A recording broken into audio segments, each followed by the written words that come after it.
ये बात बिल्कुल सच है कि मैं तुमसे बहुत प्यार करती हूँ। अस्सलाम वालेकुम सर। वालेकुम सलाम आमिर, क्या हाल है? ठीक ठाक है? जी सर, मैं ठीक हूँ। आप आज हफ्ते वाले दिन? हाँ, बस वो कुछ काम पेंडिंग में था तो मैंने कहा आगे ख़त्म कर लूँ। सर आपके लिए कॉफ़ी भिजवा दूँ? हाँ? कॉफ़ी भिजवा दूँ आपके लिए सर? हाँ, कॉफ़ी भिजवा दें। कोई आया है ऑफ़िस? जी सर, एचआर और एडमिन के कुछ लोग आए हुए हैं। अच्छा, ओके, ओके। आप कॉफ़ी भिजवा दें। जी sir. Thank you.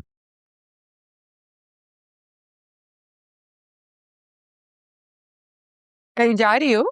Ji, office जा रही हूँ। लेकिन तुम तो कह रही थी ना कि आज तुम ऑफ करोगी और आज तो सैटरडे है, फिर क्या करने जा रही हो? मैं अपने लिए नहीं जा रही, किसी और के लिए जा रही हूँ। बस कर दो, निकल आओ उस शादीशुदा मर्द के चुंगल से। कुछ नहीं मिलेगा तुम्हें। सब मिलेगा मॉम, सब मिलेगा। आप बस देखती जाएं। अब ये फाइल और यूएसबी क्या करी आपके पास? हाँ, वो मैंने हमारे तमाम एसेट्स और अकाउंट्स की डिटेल्स इस यूएसबी में कंपाइल कर दी है और मैं चाह रही थी कि ये तुम्हारे हवाले कर दूं, तो तुम इन्हें संभाल के रख लो। मॉम, मुझसे मेरा फोन तो संभाला नहीं जाता। इतनी सारी इंफॉर्मेशन मैं कैसे संभालूंगी? देखो बेटा, संभालनी तो पड़ेंगी और तुम्हें सब कुछ देखना भी पड़ेगा।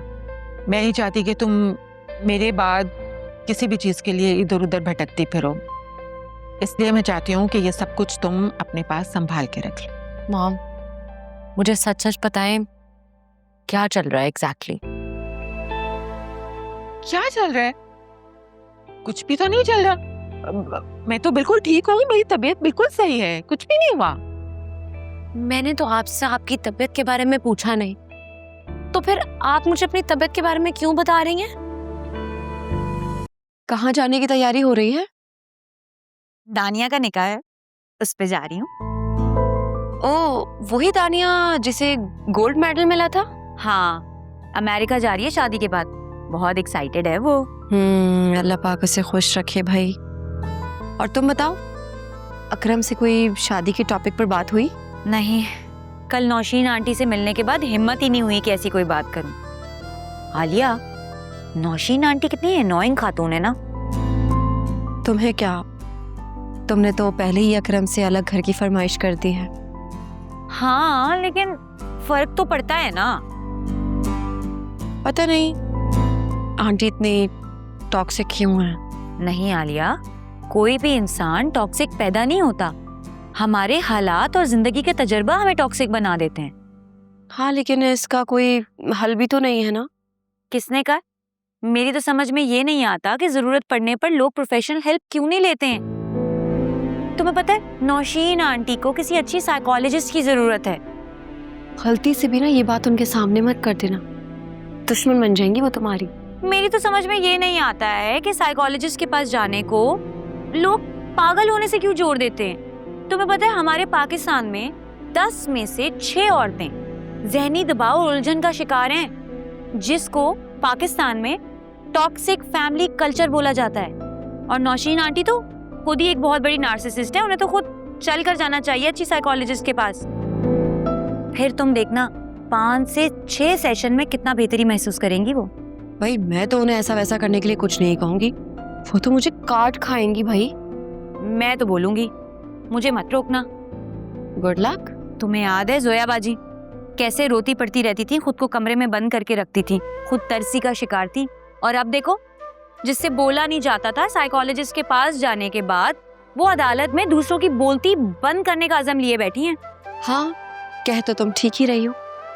भाई अब बिल्ली के गले में घंटी कौन बांध दे? जिसने घंटी बांधनी थी वो तो अल्लाह मियां को प्यारे हो गए। अब तो बस मुझे जुनैरा की मेंटल हेल्थ का ख्याल रहता है। चलो तुम रेडी हो जाओ। मैंने अपने एक दोस्त को अमेरिका आपके सारी रिपोर्ट्स भिजवा दी है। वो अपने सीनियर कोलीग से डिस्कस करेगा। आई वुड हाईली रिकमेंड कि हम ट्रीटमेंट के लिए अमेरिका जाएं। मैं कहीं नहीं जाऊंगी फराज। अगर नसीब में ठीक होना लिखा होता तो फिर कैंसर की इतनी बड़ी बीमारी के बाद ये हार्ट की बीमारी डायग्नोज ही ना होती। कैसी मायूसी वाली बातें कर रही हैं आप? कभी कभी ऐसा हो जाता है, लेकिन अगर टाइमली उसका ट्रीटमेंट स्टार्ट कर दिया जाए तो इंसान ठीक हो जाता है। लेकिन तुम्हें पता है मेरे जिस्म में अब इतनी ताकत नहीं है कि मैं अब इतना बड़ा ट्रीटमेंट दोबारा से करवाऊं। मेडिसिन से अगर ठीक होना होगा तो हो जाएगा, वरना जो मेरे अल्लाह की मर्जी। जाना तो एक दिन सब नहीं है।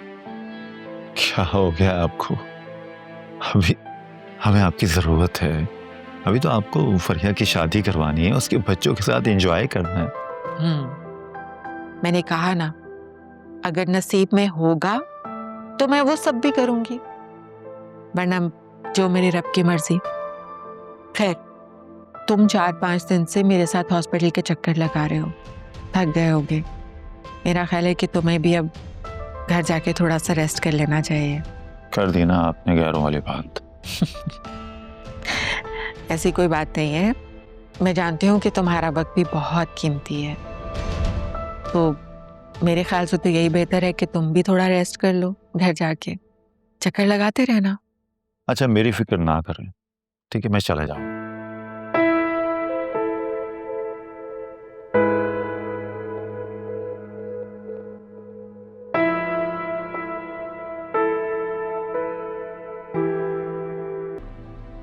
क्या देखो ये बातें लेकर बैठ गया हो?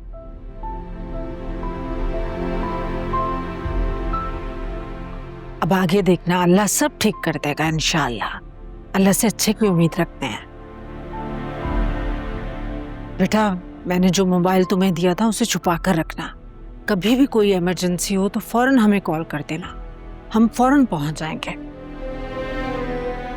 तुमने मेरी बहन और बेटी की जान बचाई, तुम्हारा ख्याल रखना हमारा फर्ज। ताली आंटी, ये आपके लिए, आप मेरी फ्रेंड है ना।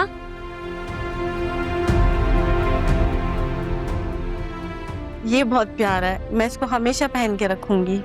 आप इतनी मजे की पैनकेक बनाती थी, अब मुझे पैनकेक कौन बना के देगा? आपकी मम्मा बना के देंगी। लेकिन मम्मा को तो पैनकेक बनाना ही नहीं आता है। आयरा की बच्ची, देखा मेरी बेटी ने तो पार्टी बदल ली। बस तुम लोग ऐसे ही हंसते मुस्कुराते रहो, इंशाल्लाह देखना सब ठीक हो जाएगा। अब चलो, वो लोग बाहर इंतजार कर रहे हैं, आ जाओ।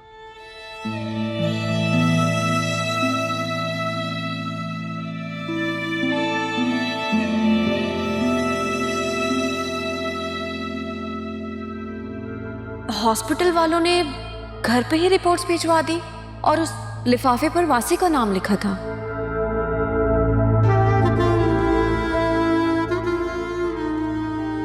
वो रिपोर्ट्स मेरे हाथ लग गई थी और मैंने उन्हें छुपा दिया।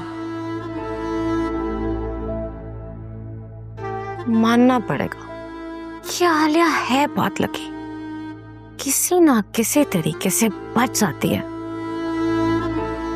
लेकिन आलिया, इतनी आसानी से तो मैं भी तुम्हारा पीछा नहीं छोड़ूंगी।